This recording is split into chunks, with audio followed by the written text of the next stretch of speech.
So somebody called Skylar, I think, wrote a question on the community tab, which was about nostalgia, or I guess feeling envious when seeing somebody in a very thin body, seeing somebody who might have an eating disorder.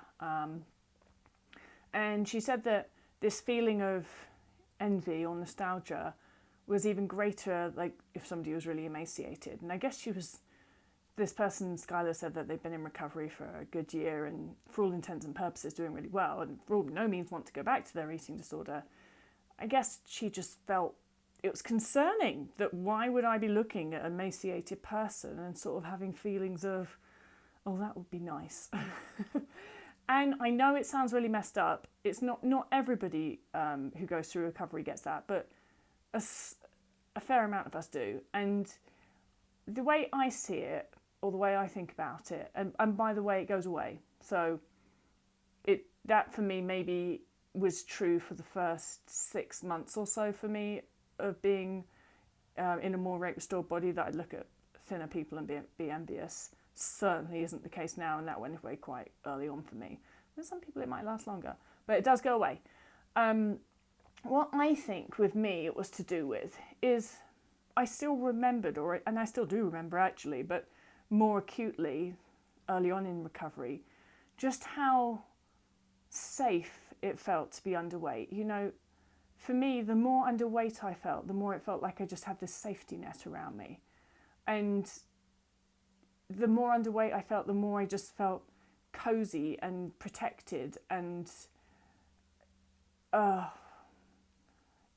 only thing I could liken it to now would be just having a wad of cash in the bank, which I don't.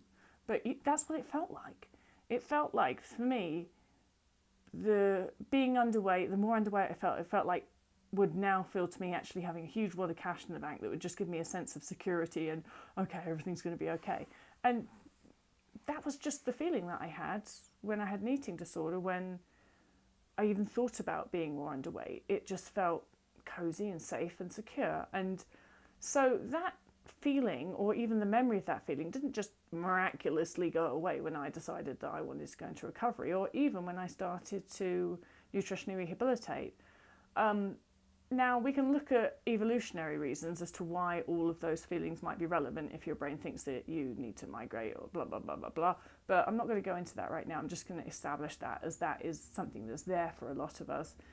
And so you don't need to feel bad about the fact that that just doesn't mysteriously, miraculously vanish when you decide to go into recovery or you get into recovery.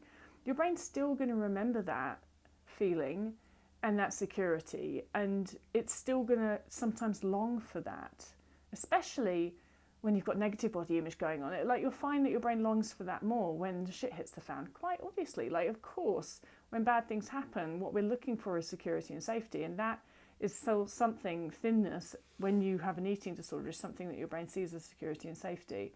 And so that feeling and that desire, and it can be triggered when you see somebody that's underweight, just that feeling of, oh, that must feel so nice. And there's nothing that you're doing wrong. The only thing that you can do is continue to do what you're doing in recovery, continue to teach your brain that you are not afraid of weight gain, continue to teach your brain that being in a functional, unsuppressed body weight is healthy and optimal, and continuing to allow yourself to nutritionally rehabilitate fully to the point where your body says it's nutritionally rehabilitated, nobody else. And just the neural rewiring is so important. So it just doesn't all come together immediately. And it's like many things in recovery, there's not a moment in time when you wake up and your brain suddenly announces to you, today is the day where you won't look at a skinny person and feel jealous of them. That's not going to happen. You'll notice it you'll notice the absence of it. At some point, you'll be like, wait, I haven't noticed that I have that feeling when I see somebody that's underweight anymore. And that's one day that'll occur to you that I can't remember the last time I had that feeling of sort of envy. And then you'll be like, whoa, that's interesting. And that's the first time that you'll realise that got rewired. And so, yes, it's fucked up. It's really messed up that a person with an eating disorder's brain does that. It's a bit like Stockholm Syndrome as well, isn't it? It really is. Kind of like, you hate it, but you also, it feels like safety. And you know it's bad for you and you know it's going to kill you, but it feels like safety. And just because you decide to recover doesn't mean that's going to go away. You have to rewire a shit ton of stuff for that to go away. You have to be fully nutritionally rehabilitated for a while for that to go away. And so, but it will go away. That's good news. It will go away. Just sometimes takes a bit more time. And of course, you can help it by teaching your brain that you want it to go away, by when that sort of thought, when that sort of envious, jealousy, thought, I wish sort of thing, don't dwell in the nostalgia. Don't allow yourself to go there. Oh, wasn't it great when I had an eating disorder? Because it's just bullshit. So don't go to the rose-tinted glasses things, because that's not going to teach your brain anything or rewire anything about that. Just shut it down. Be like, nope, that was shit, never going back, boom, move on. That is how you address those sorts of nostalgia thoughts. You do not give them the time of day.